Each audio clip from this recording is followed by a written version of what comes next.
What is going on, peasants? My name is JB, and I am back here today for my very first draft league battle for Generation 8 here in Pokemon Sword and Shield, and this is going to be for the PTL, which is going to be a showdown league, and we are playing SaltyJek, coach of the Rainbow Wartortles, which I believe is a reference to the Hawaii Rainbow Warriors, which is their like college sports team name, I'm pretty sure. So if that's wrong, then well. Also, if my opponent has a YouTube channel, their link will be in the description, so go check them out, show them some love as well. But without further ado, let's go ahead and go over my opponent's team. As you can see, there's a screenshot that will pop up right there of their team, and they have the Necrozma, the Terrakion, the Mandibuzz, Dugtrio, Toxtricity, Laid Back, which is the one that gets Shift Gear, Piloswine, Cursula, Pyukumuku, Glossopod, and Silvally Steel. So, if you're wondering, if you missed my draft analysis, like, why is there a Necrozma? Why is there a Terrakion? These Pokemon aren't in the game. We're doing this post-home, so the Pokemon that were in that leak from a few months back or whenever, that, you know, aren't released technically in the game, we're allowing in this league, and also stuff like Defog Rotoms and, like, Shell Smash Blastoise and stuff like that is allowed. Hence why my opponent has a Necrozma and a Terrakion, which is absolutely terrifying. Honestly, I feel like Terrakion is one of the biggest threats, while stuff like Cursel and Pyukumuku can be very annoying to deal with. Dugtrio is always very annoying. Mandibuzz as well is kind of rough for my team to break. But I feel like, you know, with the right matchup in the right scenario, that we should be pretty okay. There's not a ton of stuff on my opponent's team that I'm terrified of, but it does definitely pack a punch. So with that being said, let's go ahead and get into the team that I built. So shout outs to Shay and Tony, who helped build this team. We just sort of threw it together in about an hour and a half, and it, you know, I think it turned out pretty well. Also, something else worth mentioning, Dynamax completely banned in this league, so nothing can Dynamax ever, so that's a thing. Anyway, let's go ahead and get into the team. First off, we have Danger Zone, our Rhydon. I know it's right into the Danger Zone, but Rhydon to the Danger, whatever. Really interesting spread for our first spread of Gen 8. I promise all of my spreads won't be this specific, but some of them will be this wild, and I'm kind of proud of it. Anyway, we have an Eviolite Rhydon here with Stealth Rock, Earthquake, Rock Blast, and Brick Break. Brick Break pretty much there because I didn't really have a fourth move. I don't know if Toxic is going to be allowed post-homes, and I didn't want to risk it, so I just went with Brick Break. Mainly because I don't want to deal with dual screens Pyukumuku, because Pyukumuku could be pretty darn annoying, but the intricacies of the spread allow me, with my physical defense, to live a banded close combat from Terrakion after Stealth Rocks, and Oko with Earthquake. So that's really nice. Oko and non-invested Terrakion, that would be. So if they have a little bit of speed investment, or a little bit of bulk investment, probably don't Oko with that, but it's fine. We have a little bit of speed in case they want to run no speed Golisopod. We can just creep that a little bit, and then we just have the rest thrown into Spit F with the plus Spit F nature, so we can take you know, hits from stuff like you know, Necrozma if we absolutely need to. We pretty much hard wall Toxtricity because hidden power is no longer a thing, so it's a really nice check to that. And yeah, that's pretty much it. We can take a hit from Cursula that isn't Scald or Hydro, so that's nice too. And yeah, all in all, very solid Pokemons here for Stealth Rocks. Can, you know, sort of help check Terrakion and completely shuts down Toxtricity. And that's pretty much gonna be Rhydon's role. Next up, we have Squirts, the Blastoise, because my god, does this thing absolutely go in. So we have Shell Smash, Surf, Ice Beam, and Aqua Jet, with the speed which will allow us to outspeed max speed Toxtricity, which is base 75. In case it wants to get a Shift Gear off, if we Shell Smash, we will always outspeed it. And Surf should go at +2 unless he's like some sort of very bulky Toxtricity. I'm pretty sure it will, because Blastoise does not mess around, bro. Surf, Ice Beam, and Aqua Jet pretty much hit everything. I originally had Dark Pulse over Surf, but I'm like, you know what? Actually, Surf still 2-hit kills Cursula, and Dark Pulse didn't Oko, so there's no real need for that. And yeah, Ice Beam mainly just there for super effective damage on Mandibuzz, and that's really it. Aqua Jet for priority, so we can outpace something like a Golisopod first impression if it's chipped into range and whatnot. And you know, I believe like a Scarf Dougie could outspeed us. I don't feel like doing math, so I'm not gonna check that. I don't think it will. 280. Yeah, there's no way Dougie hits 280 if it's Scarf, but you know, whatever. We have that there for reasons. Next up, We have 2 scoops, our Vanillix with Light Clay. We have Aurora Veil, Freeze Drive, Flash Cannon, and Blizzard. Was originally going to run just Veil and Boom on this thing, but I'm like, yeah, might as well throw Blizzard on there because Mandibuzz could be a little bit of a pain to deal with, so might as well have 2 ways of hitting that super effectively. And we also have Freeze Dry there because it's relatively spammable. It doesn't, we don't have to worry about Hail being up. Hail will be up for the most part, but if it's for some reason not, we can, have reliable stab that doesn't miss. And also we have Pyukumuku and Golisopod super effectively, which is also nice. Flash Cannon, solid for hitting stuff like Thick Fat Piloswine, hitting Terrakion super effectively, yada yada yada. But Veil is very important because it'll hopefully allow Blastoise to sweep a little bit easier. Next up, we have Ejectocito, cuz Dragapult with choice specs. We have Draco Meteor, Shadow Ball, Thunderbolt, and U-Turn with Infiltrator.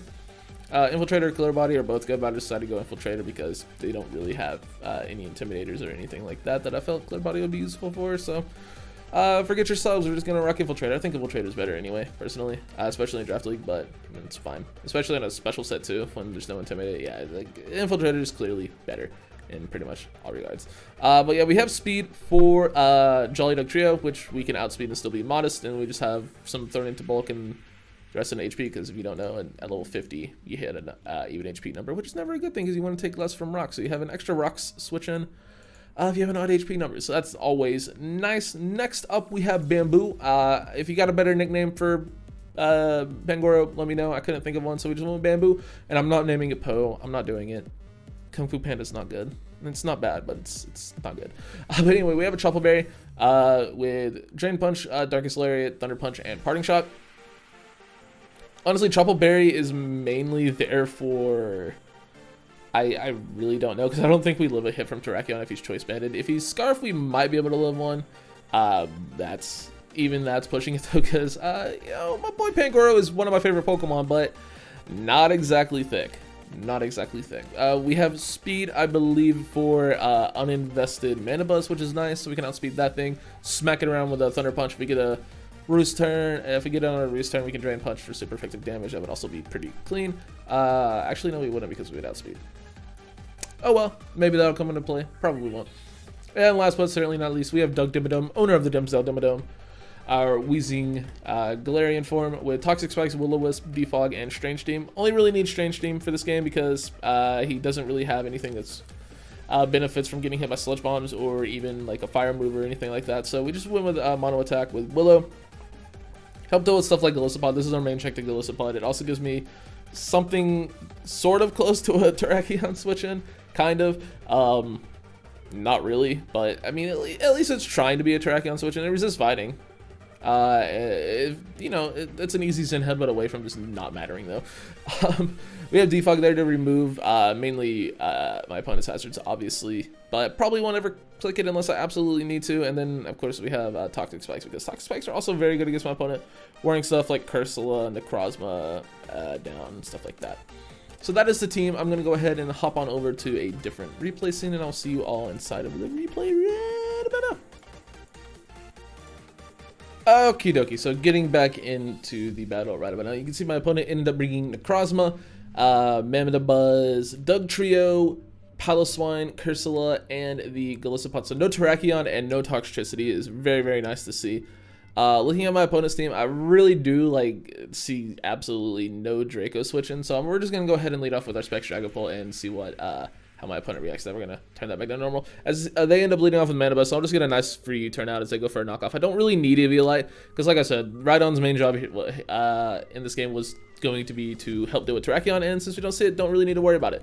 So we're just going to set our rocks up as they go into Piloswine and get theirs up. We'll bring in Vanillix, go for a nice Flash Cannon, get a solid amount of damage off, and get a Spadef drop. So I'm going to make a bit of an overplay here and go for Veil this turn, expecting my opponent to switch out as they actually decide to stay in, because I'm pretty sure at -1 Spadef, that might have been enough to OHKO that, or to kill that. Whatever it's called from that range, but it's whatever. I still get my Veil up, which is fine. They'll bring in the Golisopod, go for First Impression, and pick off my poor Vanillix. We can just drop in our Blastoise though, and we have Blastoise behind Veil for 5 turns, so we can kind of just start doing massive loads of damage. So I'm going to Shell Smash up as my opponent goes Cursula, which is pretty cool, I guess. And I'm just going to fire off a nice Surf, do a very clean amount of damage. But they decide to go for a Strength Up, so I'm like, alright, if that's what their play is going to be, I'm just going to Smash up again, as they decide to go for a Shadow Ball this time, which is going to do a decent amount because of my -1 Spadef. And here, my plans for a Blastoise sweep get absolutely ruined. Oh, that is just tacky. Hold on.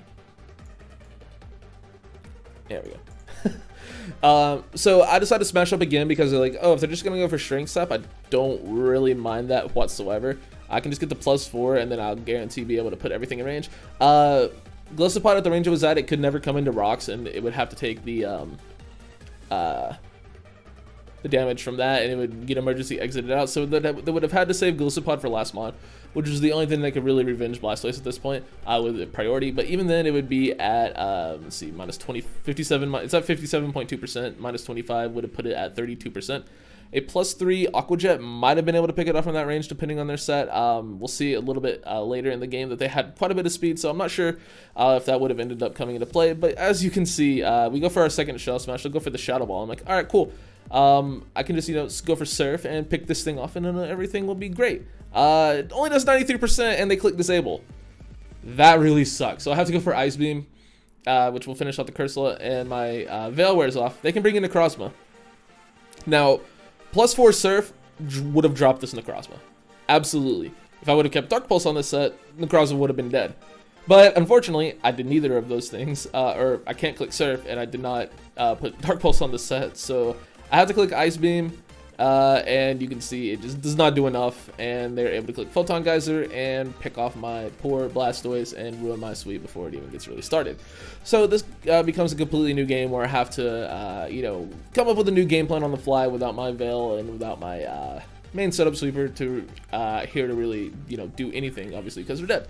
So I bring in my Dragapult because it does outspeed the Necrozma and can just pick it off from there. And also, like I said earlier, my opponent has absolutely no Draco switch-ins, but Mandibuzz is never in range, so I don't really see the value in just going for Specs Draco there. So I just decided to U-turn on out, not wanting to deal with it. You can see it was a heavy-duty boot set as well, so even after rocks it might have been, but obviously with it being heavy-duty boots, it won't take rocks. Also, yeah, so I bring in my Doug Dimmadome, get up a T-Spike as they force them to go for Defog, basically. I go for Strange Steam, get a very good amount of damage off. Now, predicting the Roost, I decided to just go for a Will-O-Wisp just to get some residual damage on this thing. Actually, no, I get my second Toxic Spike up. That's right. They go for Brave Bird here, and this is the turn. I go for the Willow just to keep that residual damage coming. And I decided to go out to Rhydon here on the next Defog, which I'm like, okay, I could honestly sit here and, keep playing this game if I really want to. Or I can just get Rhydon back in and start doing, a little bit more damage and just see where we can go from there. I decided to click Rock Blast. It doesn't do a whole hell of a lot, obviously, because they Roost, so it's not super effective. So my opponent's just going to switch out. I can go for my rocks again, and this is another really big turn. So I didn't calc this, but I'm like, okay, there's a chance Rhydon lives, but even if it doesn't, I could just go right back into my guy over here and drop a Draco. It turns out I'm pretty sure they ended up being a Scarf, Dugtrio, to outspeed my Dragapult, which you can see might have been a bad thing had my freaking Rhydon not tank that Earthquake, and then my opponent not be Sash Doggy, and I actually get to pick up that kill, which was huge. So I decided to stay in here with my Rhydon. I'm like, okay, if you want to go for Defog, that's fine. I'm just going to click Rocks so I can keep him up. Eventually you'll have to kill me. I'm just going to spam Rocks until I die. So I decided to just stay in and go for Rocks as my opponent decides to just finish off my Rhydon with Knockoff. That's cool with me. I can once again just drop in my Specs Dragapult and click another button as my opponent decides to go Piloswine, which at 55% does not want to take the Specs Draco. See ya, bye. So now my main objective was honestly to get rid of Mandibuzz so I could spam Specs Shadow Ball. But now that Piloswine's gone, I can also just spam Specs Thunderbolt with Necrozma being very weakened, Golisopod being also very weakened, and then Mandibuzz being obviously weak to Specs Thunderbolt. Looking like a pretty good win con here, especially once Piloswine went down. So obviously, I don't want to stay in here. I'm locked into -2 Draco. Don't want to take a knockoff or anything like that. I can just bring in Pangoro for free. Mandibuzz, of course, burnt. Can't really do much to me at all. They decided to go for a Defog, which prevents their Golisopod from being emergency exited out, so they can go into that if they ever need to. I can respect that play. So I decided to go for Thunder Punch, and as you can see, he ends up outspeeding me with his Mandibuzz. So that scenario I mentioned earlier will come into play a little bit. So go for Thunder Punch. You can see it does a very good amount, and I'm like, all right, so he's probably going to go for... Oops, sorry, I scrolled. So he's probably just going to go for Roost here, so I can just go for my Drain Punch this turn on the Roost, and you can see bop this Mandibuzz do a ton of damage. They're down to 23%, so I'm just going to... I believe I clicked Thunder Punch there again because they wanted to make the Golisopod... Yeah, I clicked Thunder Punch there because basically If they want to roost again, that's fine. I'll just, you know, Drain Punch next turn, or I'll just Thunder Punch twice, whatever. It didn't really matter. You can see Brave Bird didn't even do that much to me, and I can just Drain Punch it back. And if they wanted to switch into Necrozma or Golisopod, both of which are fighting resist, I can, you know, just Thunder Punch, probably kill Golisopod from that range, and definitely 2-shot, and then Necrozma obviously can't really switch into anything, being a 17%. So it was pretty much no drawback play to click Thunder Punch there, and we actually just end up picking off the Mana Buzz. I decided to save Pangoro because Weezing is a very free switch into Golisopod at this point, as they decide to go for first impression and actually crit that liquidation. I don't know if that crit mattered.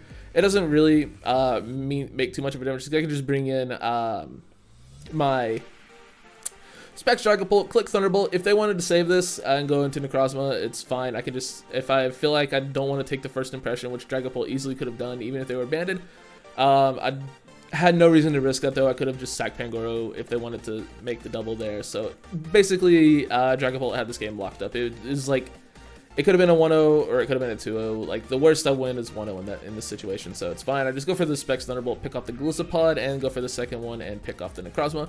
Starting off Gen 8 and the PTL season, whatever the season is. I'm pretty sure it's 3 or 4. I don't remember. I still haven't, like, actually looked into that. My bad. But yeah, we pick up a nice little 2-0 to start the season. Dragapult picking up 3 kills in the first game, and I believe Rhydon, Blastoise, and Pangoro picked up the other 3, so that's pretty cool. Really good start to the season. GG to my opponent. Like I said, if they have a channel, their link will be in the description. Go check them out. If they don't have a channel, then follow them on Twitter or something if that's a thing. Like, I don't know, man. I didn't plan what I was going to say there. I didn't plan anything I was going to say in this video, clearly. But yeah, that's going to do it for me, guys. Thank you so much for watching. Let me know what Pokemon you're most excited to see me use this season on the team, and let me know what you think our record is going to end up being. I believe this is a 10-week season, so let me know what you think our final record will be, and I will see you all in the next one. Thanks for watching, guys. Bye!